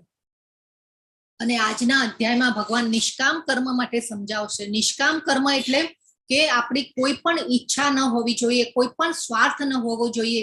અને આ સ્વાર્થ અને ઈચ્છા વગર જો આપણે કર્મ કરીએ તો આપણું નિષ્કામ કર્મ કહેવાય. અને એક સકામ કર્મ એટલે જો આ સકામ અને નિષ્કામ કર્મમાં આપણે ભેદ સમજી લેવાનો છે. સકામ એટલે કામ એટલે ઈચ્છા, અને સકામ એટલે ઈચ્છા સાથે કરેલા કર્મો, તો એને સકામ કર્મો કહેવાય. તો આ ખૂબ સમજવાની જરૂર છે. આ કર્મને જો સમજી લઈશું ને તો આપણે આ રીતે આ ભગવદ્ ગીતાને સમજ્યા પછી આપણે આ રીતે કર્મ કરતા થશું અને ધીરે ધીરે આપણે બંધનોમાંથી છૂટતા જશું અને મહામંત્રના જાપ કરશું, ભગવાનની જેટલી પણ ભક્તિમય સેવા કરશું એમ આપણા બંધનોમાંથી આપણે છૂટતા જશું અને આપણે પાપમાંથી છૂટતા જશું. આપણી અશુદ્ધિઓ જેને કહેવાય ને કે આપણા શરીરના કલ્મશો ઓછા થશે, આપણી અશુદ્ધિઓ દૂર થશે. તો આ રીતે આપણે સમજવાનું છે. તો એટલે નિષ્કામ કર્મ આવ્યો આજે. તો બીજો શ્લોક કે છે ભગવાન, હવે શ્રી ભગવાન વાચ સંન્યાસ કર્મ યોગશ્ચ નિશ્રેય સકરાબુભૌ તયોસ્તુ કર્મ સંન્યાસાત ત કર્મ યોગો વિશિષ્યતે. તો ભગવાન હવે કે છે, પુરુષોત્તમ પરમેશ્વરે ઉત્તર આપતા કહ્યું, મુક્તિ માટે તો કર્મનો ત્યાગ અને ભક્તિયુક્ત કર્મ બંને ઉત્તમ છે, પરંતુ આ બંને પૈકી કર્મના પરિત્યાગ કરતા ભક્તિયુક્ત કર્મ શ્રેષ્ઠ છે. હવે ભગવાન આવું કેમ કહી રહ્યા છે? તો ભગવાને જેને કહેવાય ને કે સંન્યાસ એટલે શું એ પણ ભગવાનની વ્યાખ્યા છે ને એ અલગ છે. તો ભગવાન હવે અહીંયા કહે છે કે મુક્તિ માટે કર્મનો ત્યાગ અને ભક્તિયુક્ત કર્મ બંને ઉત્તમ છે. હવે આપણે જોઈએ કે હવે ઘણા ધ્યાન યોગીઓ હોય છે, સંન્યાસીઓ હોય છે, એ જેને કહેવાય ને કે એવા અત્યારે પણ એ કોન્સેપ્ટ ચાલી રહ્યો છે કે બ્રહ્મમાં ભળી જવાનું. બ્રહ્મમાં ભળી જવાનું એટલે બ્રહ્મ જ્યોતિમાં, આપણે બ્રહ્મ પરમાત્મા અને ભગવાનની વ્યાખ્યા જોયેલી, તો એ બ્રહ્મમાં ભળી જવાનું અને પરમાત્માની પ્રાપ્તિ કરવાની એ આપણે વ્યાખ્યા જોયેલી છે. એટલે આ ઘણા એવા ધ્યાનસ્થ થઈ અને પછી પરમાત્માની પ્રાપ્તિ કરતા હોય છે ધ્યાન દ્વારા. તો આપણે એવા પણ એટલે કે શૂન્યમાં ભળી જવાનું, બ્રહ્મમાં ભળી જવાનું, તો એના એ પણ ભગવાનને પામવાનો રસ્તો જ છે. હજી કાલના અધ્યાયમાં એ પણ ખૂબ સરસ રીતે ભગવાન સમજાવશે આપણને કે એ પણ ભગવાનને પામવાનો રસ્તો જ છે. પણ એ જે બ્રહ્મ અને પરમાત્મા જે છે એ અનુભૂતિના તબક્કાઓ છે એ જેને કહેવાય કે એ પણ અધૂરા છે. આપણે તો ભગવાનના ધામમાં, આજે આપણે જોયું ને ગોલોક ધામમાં જવાનું છે, આપણે તો ભગવાનની ત્યાં જઈને સેવા કરવાની છે ભગવાનની. તો આપણે આ ત્યાં પહોંચવાનું છે. એવું નહીં કે ખાલી બ્રહ્મ જ્યોતિમાં વિલીન થઈ જવાનું છે, એનાથી પણ ઉપર છે હજી ભગવાનની સેવા અને એનો મોકો આપણને પ્રાપ્ત થવો જોઈએ. એવી આપણે અનન્ય ભક્તિમાં આપણે પરોવવાનું છે. એટલા માટે અહીંયા ભગવાન કહે છે કે કર્મનો ત્યાગ અને ભક્તિયુક્ત કર્મ બંને ઉત્તમ છે. એટલે આવા સંન્યાસીઓ, યોગીઓ અત્યારે પણ ધ્યાન દ્વારા ભગવાનની પ્રાપ્તિ માટે આવું કરતા હોય છે. પણ આપણને તો કેટલો સરળ ભગવાને રસ્તો આપી દીધો ભક્તિ યોગનો. એટલે ભક્તિયુક્ત કર્મ કરવાનું કીધું. આપણે શ્રીલા પ્રભુપાદનું ખૂબ સરસ ઉદાહરણ છે અહીંયા તો, કે જ્યારે અમેરિકા ગયા ત્યારે જેને કહેવાય ને કે શરૂઆતમાં તો એમની પાસે કોઈ હતું જ નહીં, અને 1 વર્ષ સુધી કોઈ પાર્કમાં બેસી અને એમને ખાલી આ જે મહામંત્રના કીર્તન કર્યા, આ જાપ કરે રાખ્યા, અને એ પછી ધીરે ધીરે એમની સાથે બધા ભેગા થવા લાગ્યા. અને એમની સાથે જે ભેગા થયેલા હોય એમાં પણ લોકો તો કેવા કે ભાઈ નશામાં ધૂત હોય, ખરાબ આદતો વાળા હોય, પણ એવા લોકો માટે પણ જેને કહેવાય ને કે પ્રભુપાદ ત્યાં એમના માટે ધીરે ધીરે પછી તો એવી વ્યવસ્થા થઈ, ત્યારે ખાવાનું પણ બનાવતા અને એમના એઠા વાસણો પણ પ્રભુપાદ ધોતા, કેમ કે એમના ગુરુનો આદેશ હતો કે નહીં, આ મારે ભક્તિનું સાયન્સ જે છે એ મારે ફેલાવવા માટે પશ્ચિમી દેશોમાં ફેલાવાનું છે. તો એના માટે એમને આવા કર્મ પણ કરેલા, ભક્તિયુક્ત કર્મ. જો ભગવાને શું કીધું, ભક્તિયુક્ત કર્મ બંને ઉત્તમ છે, પરંતુ આ બંને પૈકી કર્મના પરિત્યાગ કરતા ભક્તિયુક્ત કર્મ શ્રેષ્ઠ છે. એટલે આપણે પણ શું કરવાનું છે, ભક્તિયુક્ત કર્મ કરવાના છે. ભગવાને અહીંયા છે ને ભગવાને હંમેશા 2 બાજુ સમજાવી છે, આ બાજુ ને પેલી બાજુ, સિક્કાની 2 બાજુ સમજાવી છે, અને ક્લિયર કટ કહી દીધું છે ભગવાને કે એમને શું કરવાનું છે આપણે. એટલે આપણે પણ ભગવાનની ભક્તિમાં પરોવાવાનું છે, અને જેને કહેવાય ને કે આખું કૃષ્ણમય જીવન જીવા પ્રભુપાદ તો, અને આ રીતે કર્મ કર્યા છે, ભક્તિયુક્ત કર્મ કર્યા. એમને નહીં કે સંન્યાસ લઈ અને પછી ભગવાનની પ્રાપ્તિ કરી છે, નહીં, ભગવાન આખું જીવન એ કૃષ્ણમય જીવ્યા, અને જેને કહેવાય ને કે આખા ભક્તિનું, આ ભગવદ્ ગીતાનું જ્ઞાન, ભાગવતમનું જ્ઞાન, અને કેટલું એમને ફેલાવવા માટે કેટલો બધું જેને કહેવાય ને કે આમ જહેમત ઉઠાવી છે, એવું કહી શકીએ આપણે. તો ભગવાન અહીંયા કહે છે કે મારા માટે કર્મ કરો અને હું તમારા માટે ફળની સંભાળ રાખીશ. ભગવાન આપણને કહી રહ્યા છે, ફળ આપવા વાળા ભગવાન છે. તો આપણે કાલે પણ કહી દીધું ભગવાને કે યે યથામામ પ્રપદ્યન્તે તાંસ તથૈવ ભજામ્યહમ. ભગવાને કીધું જેઓ જેવી રીતે મને શરણાગત થશે તેઓને તેવી રીતે હું ફળ આપીશ. ભગવાને કાલના શ્લોકમાં કહેલું, કાલના અધ્યાયમાં. તો જે ભક્ત જે છે, ભક્ત અને અભક્તમાં શું ફરક હોય છે કે ભક્ત જે છે હંમેશા વિચારે છે કે નહીં, આ બધી ભગવાનની કૃપા છે, અને આ જે પણ મને મળ્યું છે એ ભગવાનની કૃપાથી મળ્યું છે. અને અભક્ત હોય એ શું વિચારે કે ભાઈ હું ભણ્યો, હું કમાયો, અને મારી મહેનતથી આ બધું થાય છે, અને આ બધું મારા થકી જ ચાલી રહ્યું છે. એટલે આ અભક્ત હોય ને એ આ રીતે વિચારતા હોય, પણ ભક્ત હોય એ શું વિચારે કે નહીં, આ તો મારા પુણ્ય, જેને કહેવાય ને કે દુઃખ આવે તો એમ વિચારે કે ભાઈ હશે મારા કોઈ કર્મના ફળો હું ભોગવી રહ્યો છું, અને સુખ આવે તો એવું વિચારે કે ભાઈ ભગવાનની કૃપા છે કે મને આ ફેસિલિટી મળી છે, અને ભગવાનની દયા છે મારા ઉપર કે આર્થિક જરૂરિયાત માટે મારે બહુ શ્રમ નથી કરવો પડતો, અને ભક્તિમાં હું આટલી ભક્તિ કરી શકું છું. તો ભક્ત અને અભક્તમાં આ ફરક હોય છે. એટલે ભગવદ્ ગીતાનું જ્ઞાન લીધું હોય તો એવા ભક્તો હોય એ આ રીતે વિચારતા હોય. એ પછી 3જા શ્લોકમાં ભગવાન કહે છે, જે મનુષ્ય ન તો કર્મફળનો તિરસ્કાર કરે છે અને ન કર્મફળની ઈચ્છા રાખે છે તેને નિત્ય સંન્યાસી જાણવો જોઈએ. હવે અહીંયા ભગવાન શું કહે છે કે કર્મફળનો ન તો કર્મફળનો તિરસ્કાર કરે છે, એટલે કે આપણે જે પણ આપણે ભક્તિ કરીએ ભગવાનની, ને આપણને જે પણ આપણી પાત્રતા મુજબ ભગવાન આપે તો એ ભગવાન આપે એનો સ્વીકાર કરવાનો છે. આપણે ના નથી કહેવાનું. આપણે એમ કહી શકીશું કે નહીં ભગવાન મને ધન નહીં આપતા, ધનરાશિ નહીં આપતા, નહીં, એવું નથી. ભગવાન જે પણ આપે એનો સ્વીકાર કરી અને પછી આપણે જેને કહેવાય ને કે આપણે ભગવાનના કામમાં એને લગાડવાનું છે, તો આપણો એનો ત્યાગ કહી શકીએ. તો સંન્યાસી કોને કીધો જો ભગવાને કે કર્મફળની ઈચ્છા, ન તો કર્મફળનો તિરસ્કાર કરે છે અને ન કર્મફળની ઈચ્છા રાખે છે, એને નિત્ય સંન્યાસી જાણવો જોઈએ. સંન્યાસી એટલે એવું નહીં, આપણે તો કેવું વિચારીએ કે સંન્યાસી એટલે બાવો. આપણે તો અત્યારના જમાનાની ઓલી ભાષામાં બાવો કહીએ એને કે ભાઈ બાવો આવ્યો. આપણે તો બાળકને પણ સમજાવતા ને જલ્દી જલ્દી જમી લે, બાવો આવશે. તો આ રીતે તો જેને કહેવાય કે સંન્યાસી એટલે એવું નહીં કે ભાઈ બધું ઘર બાર છોડીને તપ કરે ને જે બાર આપણે, અને ઘણા તો એવા સંન્યાસીઓ હોય છે કે આપણે આ બધા યોગની કરામતો કરી અને બિચારા ભોળા પ્રજાને એવી છેતરતા હોય છે. પણ આ બધું ભગવાનને ગમતું નથી, આપણે પહેલા જ જોઈ ગયા છીએ. તો ભગવાન હવે કહે છે, સર્વ દ્વંદ્વોથી રહિત થઈને ભૌતિક બંધનને સહજમાં પાર કરીને સંપૂર્ણપણે મુક્ત થઈ જાય છે. ભગવાન શું કે છે, સર્વ દ્વંદ્વોથી મુક્ત થઈ જાય છે. દ્વંદ્વ એટલે કે સુખ દુઃખ, ટાળ તડકો. એટલે આપણે જે ટાળ તડકો એટલે કે આપણે એ રીતે વિચારવાનું છે કે સફળતા નિષ્ફળતા, સુખ દુઃખ, જય પરાજય, એ રીતે વિચારવાનું છે. એને દ્વંદ્વ કહેવાય. એટલે એમાં કોઈ પણ જેને કહેવાય ને કે પરિસ્થિતિમાં ભગવાનનો ભક્ત હોય ને એ વિચલિત થતો નથી, એને પાર કરી જાય છે. હવે ભગવાન કે છે ભગવત ભક્તિમાં જોડાયા વિના કેવળ સમગ્ર કર્મોનો પરિત્યાગ કરવા માત્રથી કોઈ મનુષ્ય સુખી થઈ શકતો નથી, પરંતુ ભક્તિમય સેવામાં પરોવાયેલો વિચારશીલ મનુષ્ય પરમેશ્વરને તરત જ પ્રાપ્ત કરે છે. જો હવે આ જે સંન્યાસીઓ જે હોય છે ને, આવા યોગીઓ કે જે ધ્યાનમાં બેસે અને પછી પરમાત્માની પ્રાપ્તિ કરે, તો એ લોકોને આ જેને કહેવાય ને કે ભગવાનની ભક્તિ સેવાનો આનંદ મળતો નથી. અને ભક્તિ એટલે અહીંયા શું ભગવાન કે છે, ભગવત ભક્તિમાં જોડાયા વિના કેવળ સમગ્ર કર્મોનો પરિત્યાગ કરવા માત્રથી કોઈ મનુષ્ય સુખી થઈ શકતો નથી. એટલે આપણે જો એમ વિચારીશું ને કે ખાલી બસ આપણે આપણી ઇન્દ્રિય તૃપ્તિ માટે અને ખાલી આપણે પૈસા માટે થઈ અને આપણે કામ કરીએ અને આપણે ઘણીવાર તો 12-18 કલાક પણ જેને કહેવાય ને કે ઓવર ટાઈમ પણ ઘણા કરતા હોય છે, ઓવર ડ્યુટી પણ કરતા હોય છે ઘણીવાર તો લોકો.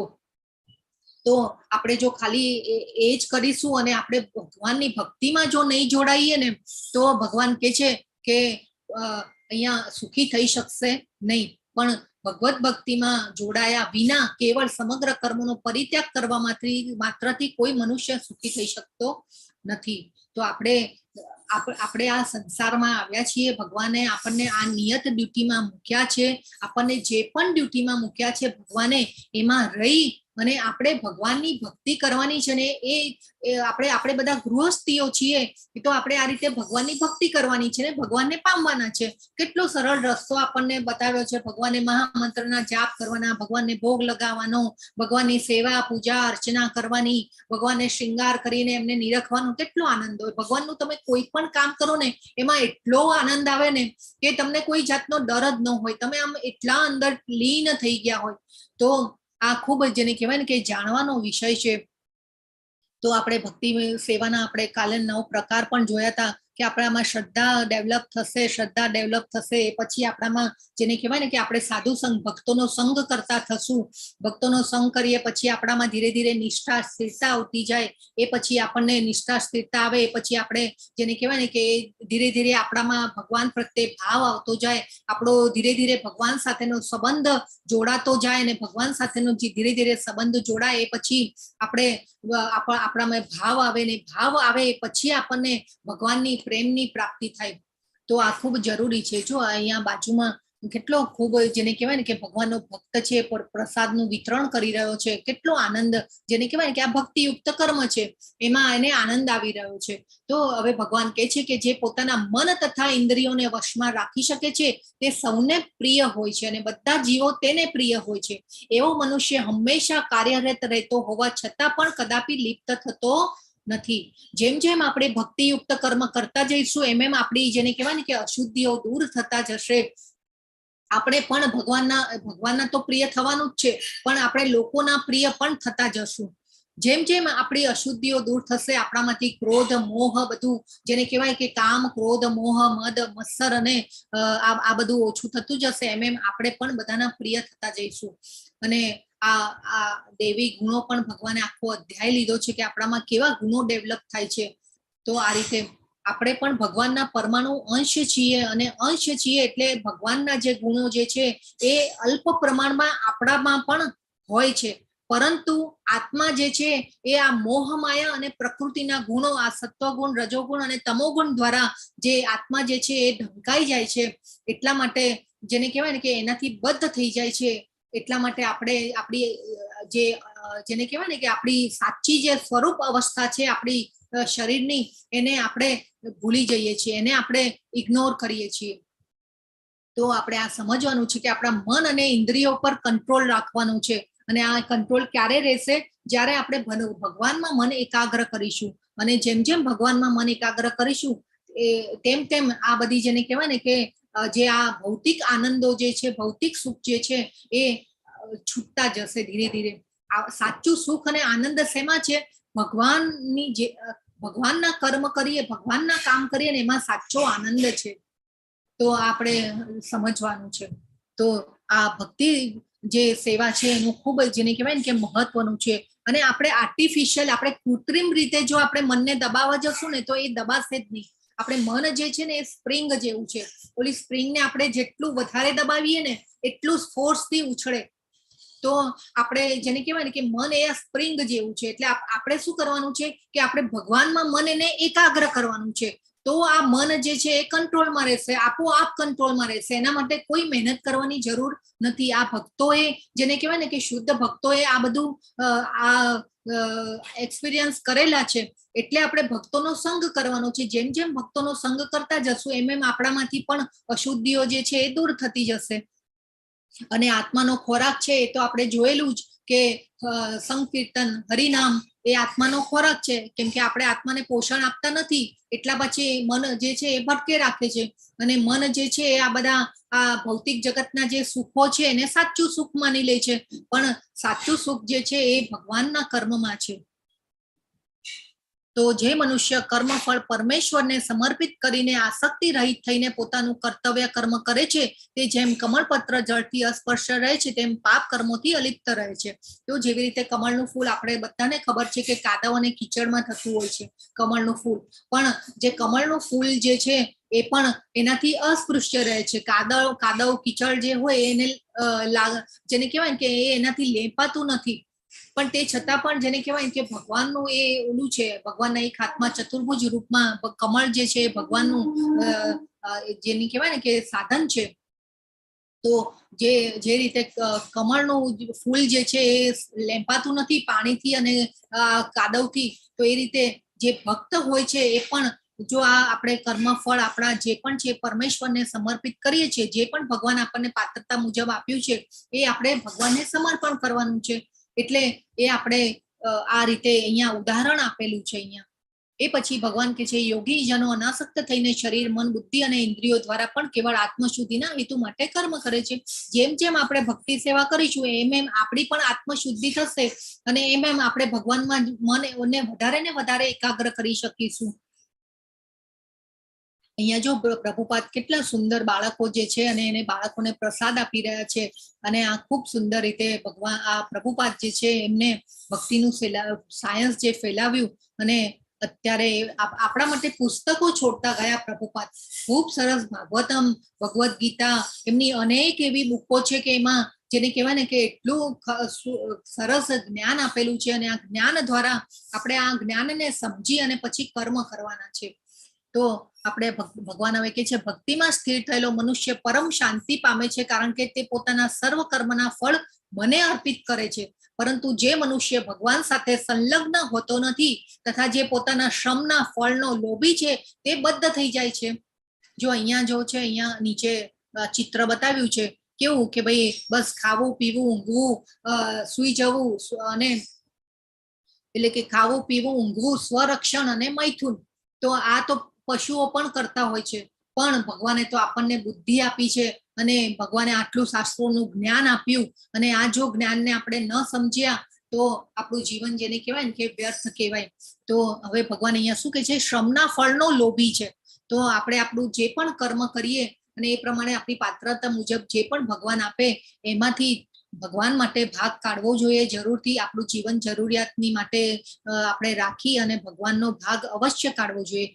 પ્રભુપાદ તો ભગવદ્ ગીતામાં લખે છે કે 50% પાર્ટ જે છે એ કાઢવો જોઈએ આપણે. તો આ જરૂરી છે. અને આ રીતે આપણે શ્લોકને ખૂબ સરસ રીતે સમજવાના છે. ભગવાન હવે કે છે જ્યારે દેહધારી જીવાત્મા પોતાની પ્રકૃતિને વશમાં કરી લે છે અને મનથી બધા કર્મનો પરિત્યાગ કરે છે ત્યારે તે નવ દ્વાર વાળા નગરમાં કશું કર્યા કે કરાવ્યા વગર સુખપૂર્વક રહે છે. તો 9 દ્વાર કયા છે કે આપણી 2 આંખો, 2 કાન, એ પછી જેને કહેવાય કે 2 આંખો, 2 કાન, પછી આપણું નાસિકા, મોં, પછી ગુદા અને જનનેન્દ્રિય. એટલે 9 દ્વાર વાળું નગર કીધું ભગવાને આપણા શરીરને. એટલે 9 દ્વાર વાળું નગર એટલે કે આ આપણા શહેર કીધું, નગર એટલે શહેર. તો આ રીતે ભગવાને હવે કીધું કે પ્રકૃતિને વશમાં કરી લે છે. પ્રકૃતિને વશમાં કરવું એટલે કે આપણે આ જે ભૌતિક પ્રકૃતિના ગુણો જે છે આ સત્વ, રજોગુણ અને તમોગુણ એનાથી આપણે ઉપર આવી અને પછી આ પ્રકૃતિ એટલે આપણો સ્વભાવ, નેચર. આપણે પ્રકૃતિના ગુણો માટે આખો અધ્યાય લીધો છે, 14મો અધ્યાય જે છે પ્રકૃતિના ગુણો. તો તો એમાં આપણે ખૂબ સુંદર રીતે સમજીશું. તો અત્યારે ભગવાને કીધું છે કે પ્રકૃતિને વશમાં કરવાની છે આપણે, એટલે એનાથી આપણે બહાર નીકળવાનું છે. અને આપણે આ જે કર્મ કરીએ છીએ એ આપણે આ પ્રકૃતિના ગુણો પ્રમાણે કર્મ કરીએ છીએ, એટલે એ ખૂબ જરૂરી છે સમજવાનું. અને એનાથી બહાર નીકળી અને પછી આપણે ભગવાનની ભક્તિમય સેવા કરવાની છે. એ પછી ભગવાન હવે કહે છે, વિનમ્ર સાધુઓ તેમના યથાર્થ જ્ઞાનના પ્રતાપે વિદ્વાન તથા વિનયી બ્રાહ્મણને ગાય, હાથી, કૂતરા તથા ચંડાળને સમાન દ્રષ્ટિથી જુએ છે. હવે આપણે આ ખૂબ જેને કહેવાય ને કે મહત્વનો પોઈન્ટ છે. તો આપણું જે શરીર જે છે એ ભૌતિક પંચ મહાભૂતોમાંથી બનેલું હોય છે, અને આપણે જાણી ગયા કે આપણા હૃદયમાં પણ પરમાત્મા રૂપે બિરાજમાન છે ભગવાન, અને સાક્ષી અને પરમિશન આપે છે. તો આ જેને કહેવાય ને કે આપણે એ રીતે જોવાનું છે કે દરેકના હૃદયમાં પરમાત્મા રહેલા છે, એટલે આપણે સમદ્રષ્ટિથી જોવાના છે. પછી આપણે જે પણ ભગવાને 84 લાખ યોનિઓ બનાવી છે, અને એ યોનિમાં જેને કીડીમાં પણ આત્મા છે ને પરમાત્મા છે, હાથીમાં પણ આત્મા છે ને પરમાત્મા છે, એક પંડિતમાં પણ છે, કૂતરામાં પણ છે, ગાયમાં પણ છે, બધામાં. એટલે જેને કહેવાય ને કે આપણે બધાને સમદ્રષ્ટિથી જોવાના છે. એટલે એવું નહીં કે ભાઈ આપણે કોઈની નિંદા કરવી, આપણે કોઈની ઈર્ષા કરવી. આપણે જ્યારે પણ આવું વિચારતા હોઈએ ને, આપણે મન વચન કર્મથી પણ આપણે એવા કર્મો કરી નાખતા હોઈએ છીએ ઘણીવાર, જાણતા અજાણતા, પણ એ પણ ન કરવું જોઈએ. આપણે એમ વિચારવાનું છે કે સામેની વ્યક્તિમાં પણ બધી વ્યક્તિઓમાં પરમાત્મા રૂપે રહેલા છીએ ભગવાન, અને આપણે જો એ વ્યક્તિને દુઃખ પહોંચાડીએ છીએ તો આપણે પરમાત્માને દુઃખ પહોંચાડીએ છીએ, એ રીતે આપણે વિચારવાનું છે. એટલે એ સમદ્રષ્ટિ કેળવવાની છે આપણે અહીંયા. તો આપણે અહીંયા એક જોઈએ કે ભાઈ બીજી રીતે જોઈએ ને, તો અત્યારે જો પશુ હત્યા થઈ રહી છે, ઘણા માંસાહાર કરે છે, એના માટે કેટલી બધી પશુ હત્યા થઈ રહી છે. પણ આ ન થવું જોઈએ. આપણા ખાલી જીભના સ્વાદ ખાતર આપણે બેજાન પશુઓને મારી નાખીએ અને આ બધું કરીએ, તો એ પ્રકૃતિના કાયદાઓનો આપણે ભંગ કરી રહ્યા છે, ભગવાનના કાયદાઓનો આપણે ભંગ કરી રહ્યા છે. કેમ આ બધું અત્યારે આ જોકે બધી કળિયુગની અસર છે, આપણે કોઈને દોષ ન દઈએ આપણે, પણ જેને કહેવાય ને કે આ બધું થઈ રહ્યું છે. હવે ઘણીવાર ગાયોને પણ દૂધ આપતી બંધ થઈ જાય તો પછી એને છોડી મૂકવામાં આવે છે. તો આ બધું જે આપણે થઈ રહ્યું છે ને, એ બધું ખોટું થઈ રહ્યું છે, એ બધા પ્રકૃતિના કાયદાઓનો ભંગ થઈ રહ્યો છે. તો એનું તો આપણે પછી સજા તો ભોગવવી જ પડે. તો એના માટે પછી તૈયાર રહેવાનું કે પછી ભગવાને 84 લાખ યોનિઓ બનાવી છે ને એમાં આપણે જવાની તૈયારી રાખવાની. તો આ બધું ભગવદ્ ગીતાને કેમ સમજવાની? તો ભગવાને અહીંયા કીધું છે કે સમદ્રષ્ટિ કેળવવાની છે. તો આ ખૂબ જરૂરી છે. તો ભગવાન કે છે તે દરેક શરીરમાં હાજર પરમાત્માને જુએ છે. પંડિત એટલે આ પંડિતની એક વ્યાખ્યા આપી, વિદ્વાનની વ્યાખ્યા આપી ભગવાને. પહેલા પણ વિદ્વાનની વ્યાખ્યા આપેલી, પંડિતની વ્યાખ્યા આપેલી બીજા અધ્યાયનો 12મો શ્લોક, કે જે જીવિત અને મૃત માટે શોક કરતા નથી. ભગવાને જ્યારે અર્જુનજીએ ના પાડી યુદ્ધ કરવાની ત્યારે ભગવાને સમજાવેલું. અને બીજી અહીંયા પંડિતની વ્યાખ્યા આપી કે સમદ્રષ્ટિથી જોવાના છે બધાને, કે બધાના હૃદયમાં પરમાત્મા રહેલા છે, અને આપણે કંઈ કોઈને દુઃખ પહોંચાડીએ છીએ તો એ પરમાત્માને દુઃખ પહોંચાડી રહ્યા છીએ, એ રીતે આપણે વિચારવાનું છે.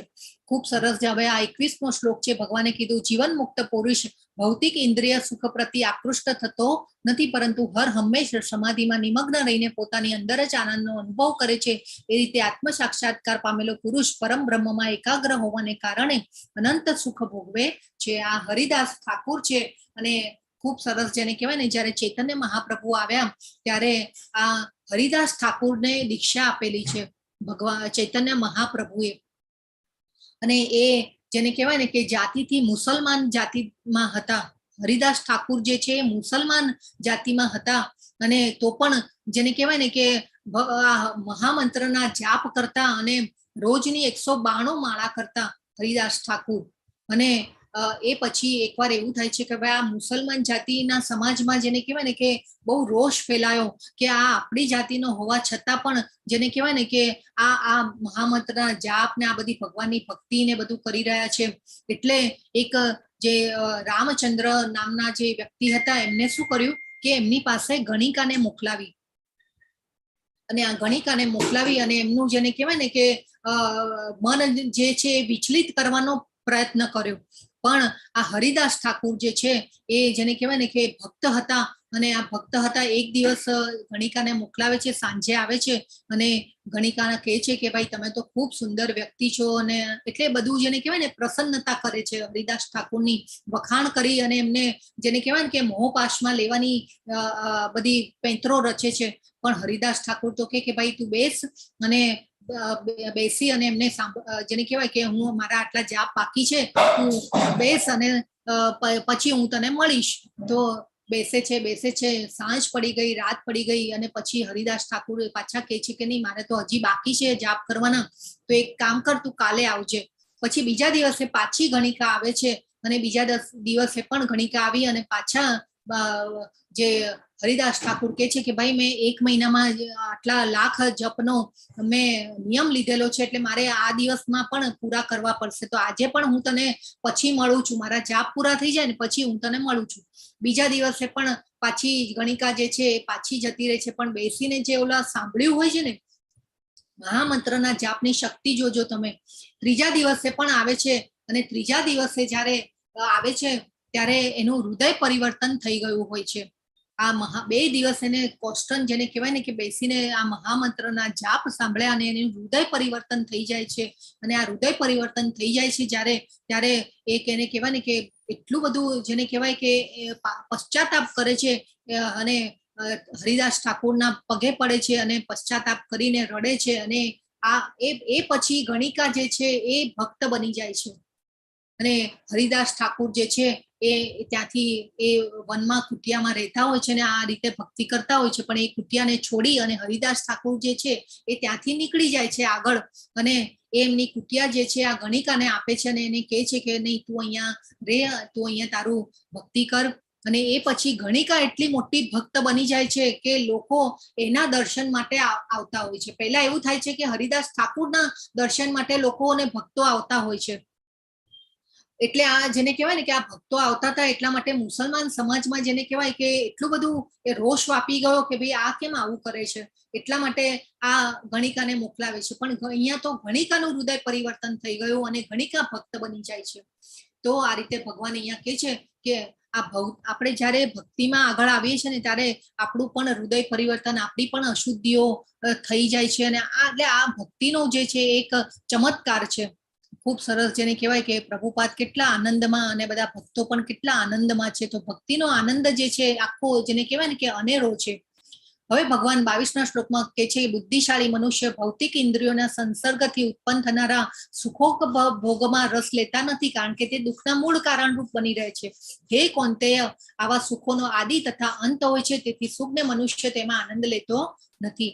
હવે જેને જ્ઞાન આવી ગયું છે, ભગવદ્ ગીતાનું જ્ઞાન લઈ લીધું છે, ભક્ત છે, તો એ જેને કહેવાય ને કે આવા સુખોપભોગમાં એ રસ લેતો નથી. એ ભક્તોનો સંગ કરે, મહામંત્રના જાપ કરે, ભગવાનને ભોગ લગાવે, તો આ ભક્ત જે હોય છે આ રીતે કાર્ય કરતો હોય છે. તો આપણે જેને કહેવાય ને કે આ ચોમાસાના જીવડાઓ હોય એને આ લાઈટ પ્રત્યે આસક્તિ હોય, એ પછી ભમરો જે હોય એને આવા ફૂલના ઓલા જેને કહેવાય ને કે પરાગરજમાં આસક્તિ હોય, તો આપણી પણ જેને કહેવાય કે આપણે પણ આ ઇન્દ્રિય તૃપ્તિના જે એમાં ઇન્દ્રિય તૃપ્તિના કાર્યોમાં વ્યસ્ત નથી રહેવાનું, એમાં આસક્તિ નથી રાખવાની. આપણે ભગવાનમાં આસક્તિ રાખવાની છે, ભગવાનમાં આપણી આસક્તિને જોડવાની છે. તો ભક્ત હોય એ મારું ઘર અને મારું મેં કર્યું, અને ભક્ત હોય એ શું વિચારે કે મારી કૃષ્ણની જ દયા છે, કૃષ્ણની જ કૃપા છે. આ છેલ્લો શ્લોક છે. ભગવાન કે છે મને સમસ્ત યજ્ઞો તથા તપશ્ચર્યાઓનો પરમ ભોક્તા, સમસ્ત ગ્રહો તથા દેવોનો પરમેશ્વર તથા સમસ્ત જીવોનો હિત કરતા શુભેચ્છક મિત્ર તરીકે જાણી મારી ભાવનામાં ઓતપ્રોત થયેલો મનુષ્ય સંસારના દુઃખોમાંથી શાંતિ પામે છે. તો જો આપણને પણ જીવનમાં શાંતિ જોઈતી હોય તો આ શ્લોકને આપણે જેને કહેવાય ને કે મગજમાં ફિટ કરી દેવાનો છે. આ શાંતિ ફોર્મ્યુલા છે. આપણે બીજા અધ્યાયનો 7મો શ્લોક છે એ શરણાગતિ શ્લોક હતો. આપણે આ મહત્વના શ્લોકો જે હોય ને એને થોડા નોટ ડાઉન પણ કરી રાખવાના, અને આ રીતે આપણે સમજવાનું છે. આ શાંતિ ફોર્મ્યુલાનો શ્લોક છે. 5મો અધ્યાયનો 29 શ્લોક 29મો શ્લોક. શું કીધું ભગવાને? ભોક્તા રમ યજ્ઞ તપસામ ભગવાન બધા યજ્ઞો તથા તપશ્ચર્યાઓના પરમ ભોગતા છે. ભગવાને કેમ ફળ સમર્પિત કરવાનું કીધું ભગવાનને? કેમ કે ભગવાન ભોગતા છે, અલ્ટિમેટ ભોગતા એટલે ભોગવનાર, એટલે એન્જોયર. ભગવાન જે છે એ સુપ્રીમ એન્જોયર છે. ભગવાન પૂર્ણ પુરુષોત્તમ છે અને આપણે ભગવાનના અંશો છીએ, એટલે આપણે અંશને પૂર્ણની સેવા કરવા માટે હોય તો આપણે ભગવાનની સેવા કરવાની છે. આપણે ભગવાનની શક્તિઓ છે અને ભગવાન શક્તિમાન છે, તો આપણે શક્તિમાનની સેવા કરવા માટે નિર્માયેલા છીએ. અને ભગવાન જે છે અલ્ટિમેટ એન્જોયર ભગવાન છે. ભગવાન કે છે સર્વલોક મહેશ્વરમ. આપણે આજે ગોલોક ચાર્ટમાં જોયા કે કેવી રીતે ભગવાન જે છે બધા બ્રહ્માંડોમાં પ્રવેશ પામે છે. ભગવાન જે છે પ્રવેશ પામીને કેવા ભગવાન બધાનું પાલન કરે છે. અને આ બધું જે આકાશમાં જે ગ્રહો તરી રહ્યા છે, બ્રહ્માંડો તરી રહ્યા છે, તો એ બધું શું બાય ચાન્સ ચાલે છે? આપણે વિચારીએ કે આ બધું એમનેમ જ આપણે ચાલી રહ્યું છે, પણ આ બધું આપણી વિચારોની પરે બધું છે. ભગવાનના આપણે કર્મ અને ભગવાનના દિવ્ય કર્મો કેમ કીધા છે? દિવ્ય કેમ કીધા છે ભગવાનના કર્મોને? કે આ ભગવાન જે છે આ બધું ગ્રહો બ્રહ્માંડો જે ધરી ઉપર એમની તરી રહ્યા છે, પૃથ્વી ફરે છે, તો આ બધું શેના કારણે ચાલી રહ્યું છે? ભગવાનના કારણે ચાલી રહ્યું છે. આ ભગવાન બધું ચલાવી રહ્યા છે, ભગવાનની શક્તિથી આ બધું ચાલી રહ્યું છે. તો આપણે જો આ બધું સમજી લઈશું ને તો આપણે ભગવાનને સમજી શકીશું અને આમાંથી છૂટી શકીશું. તો ભગવાન કે છે સર્વલોક મહેશ્વર. લોક એટલે આપણે 14 લોક જોયા, અનેક બ્રહ્માંડોના પણ વિસ્તાર ને બધું જોયું ભગવાનનું. તો આ ભગવાન કે છે સર્વલોક મહેશ્વરમ. ભગવાન કે છે હું મહેશ્વર છું, સર્વ લોકોનો મહેશ્વર છું. સુહૃદમ સર્વભૂતાના. ભગવાન કે છે સુહૃદમ સર્વભૂતાના એટલે સમસ્ત જીવોનો હિત કરતા શુભેચ્છક મિત્ર હું છું. ભગવાન કે છે તો આપણે આપણા સગાવાલાઓ, ફેમિલી વાળા જે પણ હોય એ બધા આપણા અહીંયા સુધીના છે, ટેમ્પરરી જે છે બધા સંબંધો, પણ ભગવાન તો આપણા મિત્ર જે છે એ અનેક જન્મો સુધી આપણી સાથે રહેવાના છે. ભગવાન જ્યાં સુધી આપણે ભગવાનના ધામમાં નહીં પહોંચી જઈએ ત્યાં સુધી આપણે ભગવાન જે છે આપણી સાથે રહેશે.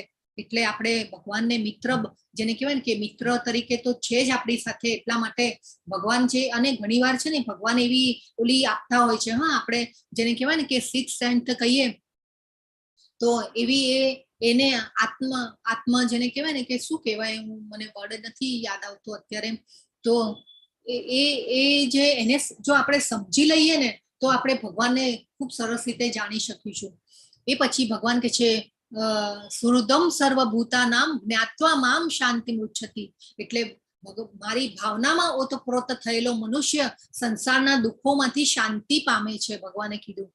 તો જો આપણને પણ શાંતિ જોઈતી હોય તો આપણે પણ આ શ્લોકને સમજી લેવો જોઈએ કે ભગવાન જ અલ્ટિમેટ એન્જોયર છે. આપણે આપણા એન્જોય માટે આપણે કાંઈ કરવાનું નથી. આપણે ભગવાનની ઇન્દ્રિયોને સંતોષવા માટે આપણે કર્મ કરવાના છે. આપણે એ જાણવાનું છે, કેમ કે ભગવાનમાંથી આપણા બધાનો ઉદ્ભવ થયેલો છે. અને આપણે ભગવાનની ઈર્ષા કરી, ભગવાનની જેને કહેવાય ને કે થોડી ઘણી આપણને માલિકી ભાવ કરવાનો, કંટ્રોલ કરવાનું આપણને ઈચ્છા થઈ, એટલે ભગવાને આપણા માટે આ ભૌતિક જગત બનાવી દીધું. એટલે એવું નથી કે આપણે સતયુગમાં નહોતા, દ્વાપર યુગમાં નહોતા, ત્રેતા યુગમાં નહોતા. આપણે ધીરે ધીરે ત્યાંથી જેને કહેવાય ને કે આપણા અનેક જન્મ થઈ ગયા હશે, અને એવી આપણી ભગવાન ઉપર અત્યારે ભગવાનની આપણા ઉપર કૃપા થઈ છે કે આપણને આ જ્ઞાન, આપણને ભગવદ્ ગીતા સમજવાની ઈચ્છા થઈ છે. અને આપણી અનેક સુકૃતિ હોય ને ભગવાનની કૃપા હોય ને ત્યારે આપણે આ ભગવદ્ ગીતાને સમજવાની આપણામાં ઈચ્છા થાય. કેમ આપણે આ જે મેસેજ જે હોય છે, આપણે આ કોર્સમાં રજીસ્ટ્રેશન કરાવવાનું, તો એટલા બધા મેસેજો જાય છે બધાને, પણ એમાંથી કેમ જૂજ લોકો જ કોર્સમાં આવે છે અને રજીસ્ટ્રેશન કરાવે છે. એ આપણે ખૂબ સમજવાની વસ્તુ છે. ભગવાન આગળ 7મા અધ્યાયમાં કહેશે હજારો મનુષ્યમાંથી કોઈ એક જ મને જાણવાની કોશિશ કરે છે. તો આપણે કેમ જાણવાના ભગવાનને? તો આપણે અહીંયા જન્મ મરણના ચક્રમાંથી છૂટી અને આપણે ભગવાનના ધામને પહોંચવાનું છે. એટલા માટે આ ભગવદ્ ગીતાને સમજવાની છે અને આપણે આત્મસાત કરવાની છે. તો આ ભગવાને આ બધું ખૂબ સરસ રીતે જણાવ્યું. તો આ જે અહીંયા આ અધ્યાય જે છે પૂરો થાય છે. કૃષ્ણ સર્વોચ્ચ આનંદ કરનાર છે, સુપ્રીમ કંટ્રોલર છે અને આપણા શુભ ચિંતક મિત્ર છે. આપણે આ કાલે જોઈ હતી, બ્રહ્માજીની કથા જોઈ હતી. બ્રહ્માજીએ એક ક્ષણમાં આવ્યા અને પછી અહીંયા પૃથ્વીનું 1 વર્ષ વીતી ગયેલું. તો આ રીતે આ બ્રહ્માજીની કથા આપણે કાલના અધ્યાયમાં જોઈ હતી. આ શાંતિની ફોર્મ્યુલા છે. આ શ્લોક જે છે શાંતિ ફોર્મ્યુલાનું છે. ભગવાન સુપ્રીમ કંટ્રોલર છે, ભગવાન સર્વોચ્ચ આનંદ કરનાર ભગવાન છે અને એકમાત્ર એક શુભ ચિંતક મિત્ર ભગવાન છે. તો આપણે આપણું ધ્યેય જે છે એ ભગવાન ઉપર કેન્દ્રિત કરવું જોઈએ, નહીં કે બીજામાં. એટલે આપણે હંમેશા જાપ કરવા જોઈએ અને ખુશ રહેવું જોઈએ અને ભગવાનના આપણી આત્માનું જે પોષણ છે એ આ હરિનામ દ્વારા આપણે કરવાનું છે અને ધીરે ધીરે ઉપર આવવાનું છે, આધ્યાત્મિકતામાં ઉપર આવવાનું છે. તો આ સાથે અહીંયા જે આપણો અધ્યાય છે પૂરો થાય છે.